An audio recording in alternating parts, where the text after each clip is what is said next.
Unfortunately, the districts like the Half Hollow Hills, the Northports, Huntingtons, because of the high income levels that we have and the high property values, when you compare it to other parts of New York State, just on, with that flat formula, we are considered relatively wealthy and with more property value. If you took into regional cost, we'd probably be more, we probably still would be, better off than a lot of other areas, but not as, the disparity wouldn't be as large. Yeah. Yes, the people who move into a Half Hollow Hills school district are upwardly mobile. They can afford to live in $1 million home. So they're able to afford to pay the particular property taxes, which allows them to have a better type education. Cold Spring Harbor here is another perfect example of almost like a prep school in terms of the high school, because the parents are willing are able and willing to put that kind of money into their school districts. And of course, that's definitely an advantage. And also the, a lot of those parents, because a lot of them have had higher educational, experiences throughout their lifetime. They've gone through, the school systems and have achieved in their field, and the only way they've achieved in their field of study is because they've become educated. So they prize education, because they understood what it did for them, and they're willing to give up a little bit more for their kids, and they have the money to be willing to give up more. I mean, if they're not, so they're driving, a 4-year-old car instead of not having a car at all. I mean, in some of the minority communities and the lower income communities, I mean, being able to afford, they would love to be able to afford another $1,000 in real property taxes to make sure their kid has it. But if you have an extra $1,000 in property taxes, that means that their kids aren't going to have, maybe not have heat in the house. And so, a lot of the affluent communities don't have to make that choice. The choice is between, okay, we're not going to heat the pool, that hot this summer. I mean, and it's a reality of it, compared to, we're not going to have heat during the month of February. And that's where some of the disparities, and that's where we try to do on a state level, when we talk about these cuts, and when that aren't fair to certain areas, because Long Island tends to get brushed totally, and we understand as legislators that there are pockets of communities that are truly struggling to make ends meet.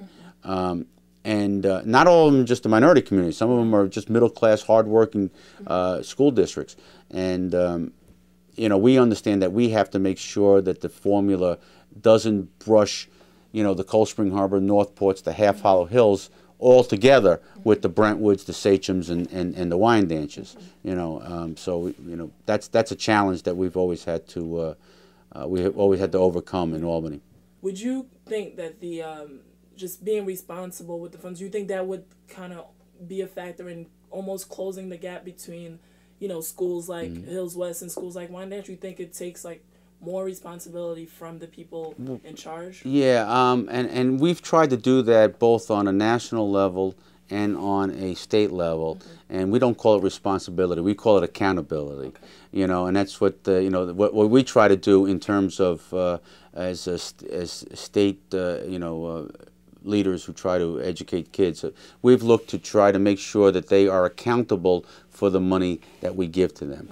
That if we are going to give them money, that we want to make sure that their test scores are going up, and that's why you have, that's why there's testing now in all the different grades. A lot of that was because of federal money with No Child Left Behind, and now there's a new round of funding.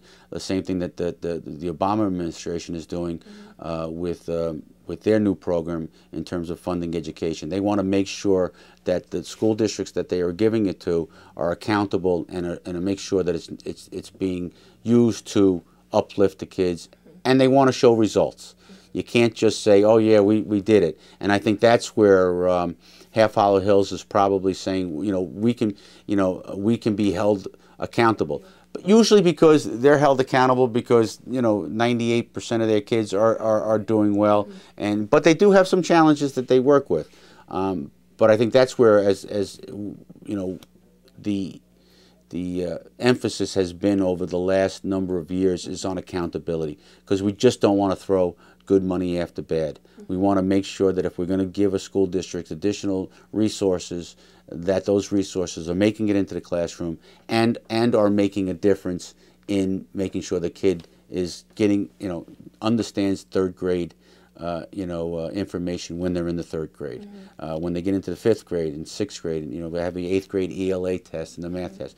That's why those benchmarks are there to make sure that some of the money is being spent, and also to keep the teachers, the principals, and the school administrators accountable for that money, responsible for their kid. Because if you knew the kid was having a problem in third grade, and by the time they get to eighth they're still having that same problem, it may be the child, and there are certain kids who are just never going to be able to grasp mentally the idea behind a math. They're just not going to be able to do it.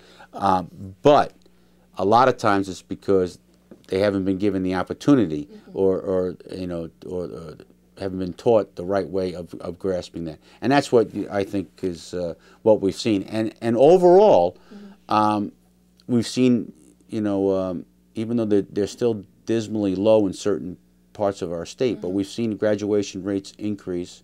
We've seen, and by publishing that information in terms of graduation rates, ELA test, math test, the schools hate it. I mean, the teachers don't like it, the administrators don't like it, some even taxpayers don't like it, because it kind of looks, oh, my school's really not that good. But if you talk to the parents who are there, who are looking at it and saying, you know what, I'm glad to know, because if my kid is having trouble with reading, how can I help them? And I wouldn't have known that he or she is on a 2 level instead of a 4 level. I wouldn't have known that if it wasn't for these tests and for these accountability measures. And so I believe it puts pressure on the administrators, but it also gives the parents the ability to understand that their child may need some extra help and may need some pushing, and tonight you're sitting down and you're doing your English homework because you got a 2 on that test, and that's not going to happen again. So I think that does help. Accountability, whether you call it accountability, I call it, you call it responsibility, but I think it's definitely got to be there.